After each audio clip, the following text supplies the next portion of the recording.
शर्म नहीं है आ रही है इन पुलिस वालों को, इन भाजपा के गुंडों को, इस भाजपा की सरकार को कि वहाँ जो है इस बर्बरता से हमारे जवानों के साथ लाठीचार्ज करके खून की नदियाँ बहाई जा रही है। सरकार इसीलिए बनाई गई है। महिलाओं को तो बुरी तरह मारा गया। महिलाओं के आगे तो डिम्पल यादव पछाड़ मार के खड़ी हो गई हैं, चिल्ला रही हैं कि आप मत मारो, रो रही है। सारे धंधा बिजनेस बड़े बड़े गुजराती, बैंक का पैसा लूट करने वाले गुजराती देश चला रहे हैं गुजराती। हाँ, तो देखे होंगे मारपीट में कि काफी संख्या में वर्दीधारी है ही नहीं है, भाजपा के गुंडा भेजे गए थे। तो ये बैलेट पेपर से चुनाव करा दें, इनका जंतर मंतर पे किसी को जाने की जरूरत नहीं पड़ेगी। ऐसी सरकार जो बर्बरता करे, इस सरकार को ही हटा दो। सरकार न रहेगी, बांस न बाजेगी बांसुरी। जो बर्बरता आज हो रही है वो अंग्रेजों के जमाने में नहीं थी, जो आज की बर्बरता हो रही है। तो साथियों, दिल्ली के जंतर मंतर पर जो हुआ आप लोगों ने देखा, बुरी तरीके से छात्रों को पीटा जा रहा है पुलिस के द्वारा, डंडों से पीटा जा रहा है, वाटर कैनन का प्रयोग किया जाता है, इसके बाद जो है टीयर गैस का प्रयोग किया जाता है, आंसू गैस के गोले दागे जाते हैं, तमाम सारी चीज़ें आप लोगों ने देखा। वो सोशल मीडिया पर वीडियो उसके वायरल है। हमारे साथ बातचीत करने के लिए पूर्व दरोगा ओम प्रकाश सिंह जी हैं। एक बार फिर से हम बात करेंगे उन्हीं सब मुद्दों पर। आखिरकार सरकार चाहती क्या है? एक ही तो लोगों की मांग है कि आखिरकार बार बार पेपर लीक, परीक्षाओं में अनियमितता, तमाम सारी चीज़ें हो रही है। तो बस एक लोगों की मांग थी कि आप जो है धर्मेंद्र प्रधान का इस्तीफा दिलवा दीजिए, लेकिन उस पर भी जो है सरकार टस से मस नहीं हो रही है। उसी के लिए प्रदर्शन हो रहा है।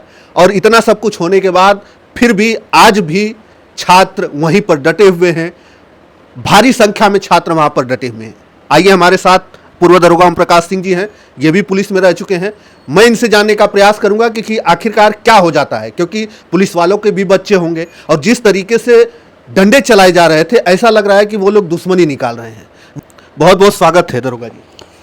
स्वागत आप लोगों को है कि आप लोग ऐसे ऐसे मुद्दों में, देश हित के मामलों में आप लोग चले आते हैं मेरे पास। मैं पुलिस का कर्मचारी रह चुका हूँ, पुलिस के 41-42 साल सेवा करके आया हूँ।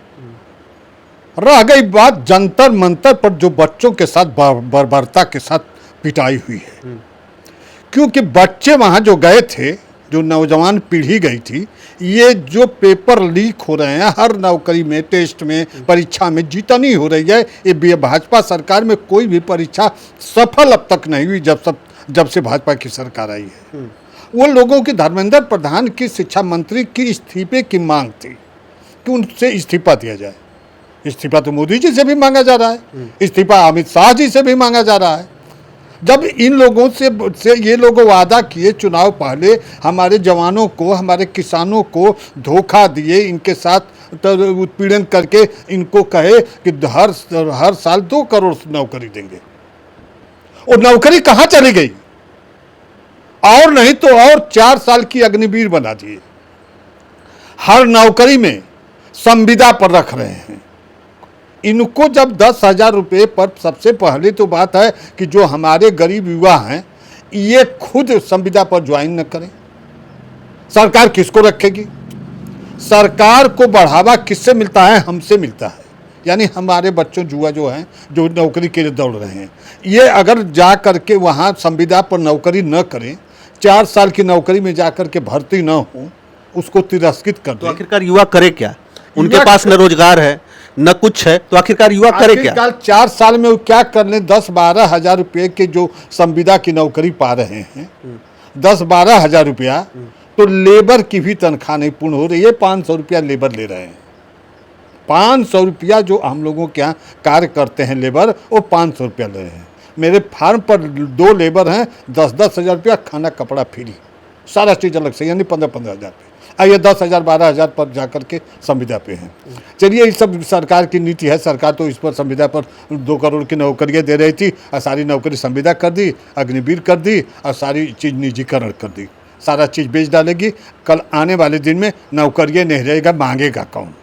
नौकरी कोई नहीं रहेगी, सरकार नहीं रहने देगी। मैं कह रहा हूँ कि सारा देश में, आपको एक चीज़ बता दूँ कि जब जब मेरा देश गुलाम हुआ है, तब तब गुजरात के होकर के ही घुसपैठी घुसे हैं, मेरा देश गुलाम हुआ है। और वही गुजरात आज देश को बर्बाद कर रहा है। उस गुजरात की बात है। और हर प्रांत वाले गुजरात के अधीन होकर के कार्य कर रहे हैं। हमारे जो नेतागण हैं, जो बीजेपी का झंडा लेकर के दौड़ रहे हैं, वो ये सोच रहे हैं कि मेरा देश, सारे मेरे देश का पैसा भगौड़ा गुजराती, सारे तस्करी गुजराती, सारे धंधा बिजनेस बड़े बड़े गुजराती, बैंक का पैसा लूट करने वाले गुजराती, देश चला रहे हैं गुजराती। अब पीटे जा रहे हैं हमारे जवान, पीटे जा रहे हैं हमारी युवा। जंतर मंतर पर वो अपनी मांग रखे थे। अगर वहां से नेताओं को दो चार ठो जो पुलिस ने उठाया नहीं होता तो सांसद भवन के लिए भ्रम वहां से जाते नहीं। वहां जाने की घोषणा तभी नहीं हुई जब उनको गिरफ्तार करके उठा लिया गया। तो यहाँ तो शुद्ध रूप से देखिए 6 महीना किसानों ने अपने प्राणों की आहुति दी। कितने किसान वहां मर गए।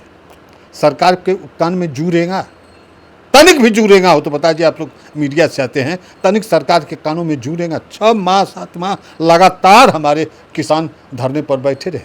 अब कोई एक रत्ती सुनवाई नहीं हुई। लास्ट में उनको समझौता झूठों का करके उठना ही पड़ा।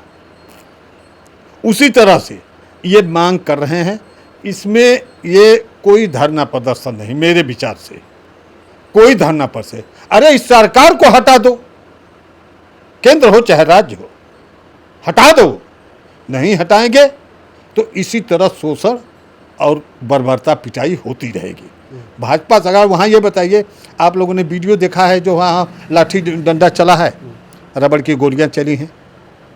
रबड़ की गोलियाँ आती हैं, जो चोट लगती है उससे कोई मरता नहीं है। जो रबड़ की गोलियाँ चलाई गई है, आंसू गैस चलाया गया है, लाठी डंडों से बुरी तरह पीटा गया है। महिलाओं को भी नहीं छोड़ा।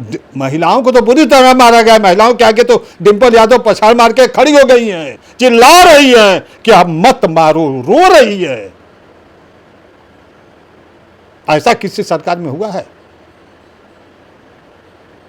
लेकर चलते हैं लोग कि अयोध्या में मुलायम यादव ने गोली चलवा दी।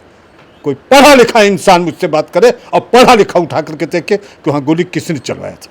ये नहीं सोच रहे हैं कि इनके घर भी जवान भाई हैं, जवान बेटे हैं, जवान रिलेशन में हैं। अरे सारी जनता पुलिस के परिवार से कहीं न कहीं से जुड़ी हुई है ना। इन्हीं की रक्षा सुरक्षा के लिए ना आप गए हैं, और उन्हीं को मार रहे हैं। और नहीं तो और वहाँ तो देखे होंगे मारपीट में कि काफ़ी संख्या में वर्दीधारी है ही नहीं है, सादे कपड़ों में है। तो वो लोग कौन थे सादे कपड़े वाले? भाजपा के गुंडा, निश्चित रूप से भाजपा के गुंडा भेजे गए थे। इसलिए कि जब उनकी घोषणा हो गई कि 20 तारीख को हम लोग सांसद भवन पर जाएंगे, तो 20 तारीख तक भाजपा के गुंडा बुला लिए गए। जब तक वहाँ सरकार दिल्ली में भाजपा की नहीं थी, तब तक ऐसी बर्बरता पिटाई कभी हुई है? इसलिए कि बीजेपी की कभी सरकार नहीं थी, दिल्ली ही बीजेपी से खाली थी। तो भाई भाजपा के पास उनकी ईवीएम मशीन भी है, उनके पास वोट भी है, और नहीं तो हमारे माननीय अमित शाह जी का खोपड़ा बहुत बड़ा है। जितना पेट बड़ा है उतना ही खोपड़ा बड़ा है। सारी मशीनें उनके खोपड़े में चलती है। सब लोग भ्रम में हैं। ये सारी मशीनें अमित शाह के जो ब्रह्मांड है उनका, वही हैंडल करता है सारी मशीनों को। इतना बड़ा खोपड़ा है हमारे अमित शाह का। लोग जानते हैं, किसी की जरूरत नहीं है कि विरोध करें। क्या विरोध करेंगे अखिलेश? क्या विरोध करेंगे? और कोई क्या विरोध करेंगे? लोग है सरकार में दम, है ताकत, असलियत में दम। कहते हैं स्वच्छ भारत, स्वच्छ हिंदुस्तान, स्वच्छ दुनिया। तो ईवीएम मशीन नहीं, बैलेट पेपर से चुनाव कराना। उसी दिन आर पार हो जाएगा कि किसका वोट किसको पड़ेगा। तो ये बैलेट पेपर से चुनाव करा दें, इनका जंतर मंतर पे किसी को जाने की जरूरत नहीं पड़ेगी, एकदम नहीं। जिस तरह से मार रहे हैं लोग और वहाँ के बच्चे चिल्ला रहे हैं, खून का लोथड़ा बह रहा है, शर्म नहीं आ रही है इन पुलिस वालों को, इन भाजपा के गुंडों को, इस भाजपा की सरकार को, कि वहाँ जो है इस बर्बरता से हमारे जवानों के साथ लाठीचार्ज करके खून की नदियाँ बहाई जा रही है। सरकार इसीलिए बनाई गई है, इसीलिए सरकार बनी है कि खून की नदियाँ बहाएंगे। एक डंडा कोई मारता है तो भाजपा वाले कहते हैं मुकदमा काम करके उसको जेल भेजो। वहां कई हजार लाठियां चल रही हैं, लाखों छात्र इंजर्ड हुए हैं। वहां मुकदमा किसके ऊपर कायम होगा? इस सरकार में। अगर हम पुलिस वालों को धन्य करता हूं धन है पुलिस वाले। अरे इतना गंदा इनकी कार्य प्रणाली हो गई है कि जहां देखिए पशु तस्कर के टांग में गोली मारी गई, उनके टांग में गोली मारी गई, बदमाश भाग रहा था गोली मारी, टंगिए में कुल गोली लगती है। पुलिस वालों का निशाना ऐसा चूक खत्म हो गया है। वो भी क्या करें, उनको ऊपर से आदेश रहा होगा तो वो लोग उन लोगों ने लाठियां चलाई। अरे ऊपर से आदेश होता है कि टांग में गोली मार करके जेल भेज दिया करो, यही ऊपर से आदेश होता है। हद हो गया है। ये तो लाठियां ऊपर से आदेश हो गया है कि लाठियां मार करके बच्चों का सर फोड़ दो, बच्चों का हाथ पैर तोड़ दो, यही ना आदेश हुआ है, यही आदेश होता है। अरे कम से कम कुछ तो रहम करना चाहिए। बच्चे हैं जो अपनी पेट के पर्दे के लिए अपने माँ बाप, बूढ़े माँ बाप की सेवा के लिए कि कम से कम 10 रुपया कमाएंगे तो अपने बूढ़े माँ बाप को की सेवा कर पाएंगे, उनको भरपेट भोजन दे पाएंगे। और उन बच्चों को जा रहे हैं 3-3 टाइम उपवास करके जाते हैं, कैसे कैसे जाते हैं, रोटियां नहीं खा पाते हैं, भाड़ा कर मांग के जाते हैं, किराया नहीं रहता है, ट्रेन में धक्के खाते जाते हैं, टिकट नहीं रहते हैं, टीटी अलग से बदतमीजी करता है, रोड बस में उतार देते हैं, पैदल 20-20 किलोमीटर चलते हैं, इसलिए कि रिक्शा वाले भाड़ा टेम्पो वाले तो उनको ले जाएंगे नहीं। तो अभी इतना ठोकर खा कर के हमारे जो जवान पीढ़ी ठोकर खा रही है, तो मैं अपील करता हूं अपने जवानों से, अपने लोगों से, उनके परिवार से कि ऐसी सरकार जो बर्बरता करे, इस सरकार को ही हटा दो। सरकार न रहेगी, बांस न बाजेगी बांसुरी। क्यों ऐसा होगा? हमारे मोदी जी ऐश कर रहे हैं, 20-20 लाख का सूट पहन रहे हैं, 10-10 लाख का लोगों का चश्मा आ रहा है। हाँ, हमारे अभी एक नई चीज़ मैं सुना हूँ, हमारे माननीय अमित शाह जी को एक तो गैया आती है, मैं गौ पालन में आया तो थोड़ा सा सुना, इतनी बड़ी कौन देश की आती हैं, वो इतने बड़ी बड़ी बकरी होती है, उतने बड़ी गैया होती है, 1.5 से 2 किलो अधिक से अधिक दूध देती हैं। उस गाय को रखी गई है, 15-20 लाख की खरीदी गई है, उस गाय को रखी गई है। उस गाय को काजू किशमिश बादाम खिलाया जाता है और उससे जो दूध निकलता है उससे हमारे माननीय अमित शाह जी पीते हैं। हाँ, क्या देश का पैसा जा रहा है? मेरे देश का पैसा इन लोगों के पेट में जा रहा है। अब मेरे देश के जवान पेट पकड़ के रो रहे हैं, खाली पेट। लोग हमें कहेंगे कि आप भी तो पुलिस वाले थे, लेकिन जो आज की पुलिस कर रही है नहीं करता। लेकिन काउंटर में हम गए। अच्छा, आप क्या करते? अगर आप वहाँ पे होते, आपको कहा जाता है कि आप जो है अगर कोई वो करता है, मार्च करता है तो आप लाठियां चलाओ, क्या करते? आप लाठियां चलाते कि लेके खड़े? आप नहीं चलाते। एक हमारे मैं पोस्ट था, एक एसओ थे, रामराज यादव, नाम भी बता दे रहा हूं। वो इनकाउंटर होता था तो एक सिपाही को गोली मारते थे। हम लोग 2-3 लोग अच्छे मतलब क्वालिटी वाले जो थाने के कड़ुआ होते, हम लोग अलग थे, हम लोग भी थे इनकाउंटर में। तो जब गोली मार दी गई तो अपने कारखास को कहे रामराज यादव कि जाओ देखो मर गया कि जिंदा है। और हम लोगों की तरफ ताक करके बार-बार रोने लगा। हम जाओ साले देखो, मोटे हेडिंग में निकलेगा, इनकाउंटर में एसओ शहीद। जाओ, गोली तुम नहीं मारे जाओगे, गोली रामराज यादव मारे जाएंगे। और गया, रामराज यादव की जरूरत नहीं हुई कि गोली चला दे। तो ऐसा भी हम लोग किए हैं, ऐसी बात नहीं है। अब लोग कहेंगे तो जो लोग मुझे साथ रहे होंगे पुलिस विभाग में या आम जनता के लोग, वो जानते होंगे। एक बार ओम प्रकाश सिंह का नाम सुनते थे लोग तो सोचना पड़ता था, नेता मंत्री को सोचना पड़ता था। अच्छा, ये बताइए कि आप पुलिस वेलफेयर चलाते हैं, पुलिस वालों की लड़ाई लड़ते हैं जी, लेकिन ये बताइए कि वहाँ पर जिस तरीके से पुलिस वालों ने मारा है, जिस तरीके से निर्दयता उन लोगों ने दिखाई है, आखिर क्या मजबूरी उनकी रही होगी कि इस तरीके से जो है वो लोग मार रहे थे, और जो जवान थे वो खड़ा होकर कह रहे थे कि ठीक है मार लीजिए जितना मारना हो। इस तरीके से वहाँ पर वीडियो आई। उन जवानों ने कहा कि हमको मार लीजिए जितना मारना हो। उनके दिल में रहम थी कि ये पुलिस वाले भी हम लोगों के परिवार से कहीं न कहीं से जुड़े हैं। देखिए, इन कुत्तों को, इन बेहूदों को, इनको क्या कहूँ मैं, मुझे मतलब वहाँ के दुर्दशा देख करके जो चोटें आ रही है, किसी का सर फटा है, किसी का कोई इंजर्ड हुआ है, बेचारों के पास कोई गरीब होगा, उसको दवा कराने का पैसा होगा कि नहीं होगा, इनको नहीं सोचना चाहिए यार। तनख्वाह में 1 महीना लाइन हाजिर हो जाते हो तो तुम्हारी नानी याद आने लगती है, लगते हो तो हो मेस की रोटी ढूंढने की कैसे खा लूँ। कुछ तो ऐसे निकम्मे हैं कि मेस की रोटियाँ लाते हैं और उसी को रख देते हैं, 1 टाइम का नील करा देते हैं, 1 टाइम या कनवा में 2 टाइम खा लेते हैं। इनकी यह स्थिति बन जाती है जब ये लाइन हाजिर होते हैं, सस्पेंड होते हैं। हम देखे हैं, हम भी उन लाइनों से बहुत गुजरे, लेकिन हम तो भाई नेतागिरी करते थे, पुलिस में लड़ाई लड़ते थे, अधिकारियों से विवाद करते थे, तो हमारा सस्पेंड ऑनलाइन है जो तो मेरे सौरी में डाला गया था, तो उससे तो मैं घबराता नहीं था।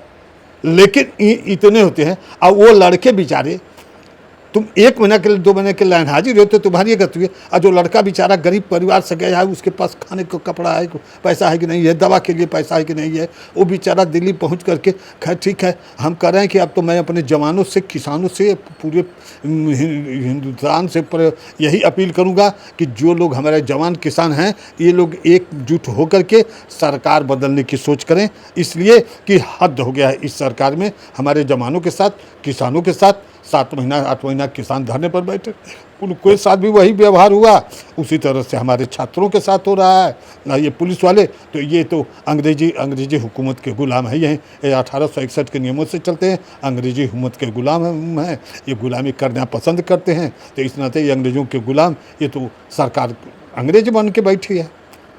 कम से कम अंग्रेज़ों के ज़माने में इतनी बर्बरता नहीं थी जो बर्बरता आज है। जो बर्बरता आज हो रही है वो अंग्रेज़ों के ज़माने में नहीं थी जो आज की बर्बरता हो रही है। तो मैं अपील कर रहा हूँ आपके चैनल के माध्यम से, आपका चैनल जहाँ तक जाए कर दीजिए, सब्सक्राइब करें और आगे चैनलों में भी डाल दें कि दुनिया देखे। मैं अपील कर रहा हूँ, जिस तरह से हो सकता है कि आप चैनल के माध्यम से मेरे पास आए हैं, लेकिन उस चीज़ को हम मोबाइल पे जो चल रहा है कल से ही, परसों से, जो जंतर मंतर, आंखों से हो सकता है कि आंसू टपक रहा हो, इसलिए कि हमारे भी बच्चे हैं, हम भी बच्चे वाले हैं, हमारे भी बच्चे नौकरी के लिए तलाश में हैं। चलिए, तमाम सारी बातें हुई। हमारे साथ जो है पूर्व दरोगा ओम प्रकाश सिंह जी थे, और ये भी खुद पुलिस में रह चुके हैं। हमने इनसे जब बात किया कि आप वहाँ पर होते, आपके हाथों में जब पुलिस का डंडा होता तो आप क्या करते, तो इन्होंने साफ साफ कहा कि मैं नहीं मारता किसी को। ये होती है एक पुलिस वाले के अंदर संवेदना, क्योंकि वहाँ जो देखिए, जो टीचर शिक्षा विभाग ने हमको तो तिरस्कृत कर दिया बाद में, जो तो शिक्षा विभाग और पुलिस का एक तालमेल होता था। शिक्षा विभाग धरना देते थी, पुलिस उनके मदद में पीछे से दम देती थी, आगे बढ़ते थे, मार साहब आप मांग करेंगे तो हमारी भी वेतन बढ़ेगी। लेकिन बाद में शिक्षा विभाग ने हमको अंतर्न मान करके घिनौना कृत्य करके पढ़े लिखे लोग होकर के छोड़ दिए। तो उसी तरह से पुलिस विभाग को चाहिए कि बच्चों को दम दे, बढ़ो। हम लोग धरना प्रदर्शन कर दिए लखनऊ में, धरना प्रदर्शन लखनऊ में किए थे, और हम लोग धावा बोल दिए लखनऊ मुख्यमंत्री आवास के लिए। जब चल दिए तो पुलिस वाले हम लोग, चुस्की सारे हम लोग पुलिस वाले ही थे, और रोकने वाले भी पुलिस वाले, सिपाही दरोगा रोकते थे और कान में करते थे, ऐसे करके ऐसे आगे से रोक देते थे, आगे बढ़ो, आगे हाथ लगा देते थे। यानी कि सर वहाँ के अधिकारी जाने की वो रोक रहे हैं, अब पीछे से ऐसे हमको दम देते थे, छोड़ते। हम लोग पहुँच गए, तालका मचा दिए। 100-200 की संख्या में थे, बहुत ज़्यादा की संख्या में नहीं, 100-200-250 की संख्या में 10 लोगों ने। ये लोग कहेंगे, हम ये नहीं कह रहे हैं कि हम बीजेपी विरोधी हैं, हम सपा विरोधी हैं, बसपा विरोधी हैं, भाजपा विरोधी हैं, इसलिए कि जो जवानों के साथ, पुलिस के साथ, चाहे किसी के साथ बर्बरता करता है, उसके पुलिस की मांग को लेकर के अखिलेश यादव मुख्यमंत्री काल में मुख्यमंत्री थे, और यहीं बनारस में फ्लीटवर रोक लिया गया, पुलिस लाइन गेट पर निकला, हेडिंग चलने लगी, 12 पुलिस वालों ने रोका मुख्यमंत्री की फ्लीट। तो भैया देखिए, हम उस ज़माने के पैदा हैं और उस चीज़ को देखे हैं। मैं बहुत आईजी देखा हूँ, डीजी देखा हूँ। हम भगवान ने मेरे सीने में एक हनुमान जी का बल दिया था, और उस बल को न समाप्त हुआ, न समाप्त होने देंगे। मैं जवानों के लिए, किसानों के लिए, अगर मुझे मेरी आवश्यकता पड़ेगी कहीं बुरी लोगों की, तो जहाँ बुलाएंगे वहाँ मैं तत्परता के साथ पहुँच जाऊँगा, उनकी मांगों की लड़ाई लड़ूंगा अंतिम क्षण तक, जब तक मेरी सांस से चलेगी सांस। चलिए, तमाम सारी बातें हुई, लेकिन इस वीडियो को ज़्यादा से ज़्यादा शेयर करिएगा और लोगों तक पहुंचाइएगा कि जो इनके विचार हैं, जिस तरीके से इन्होंने अपनी बातों को रखा है, और जो जंतर मंतर पर हुआ उस पर आपकी क्या प्रतिक्रिया है, कमेंट में हमें अवश्य बताइएगा। धन्यवाद।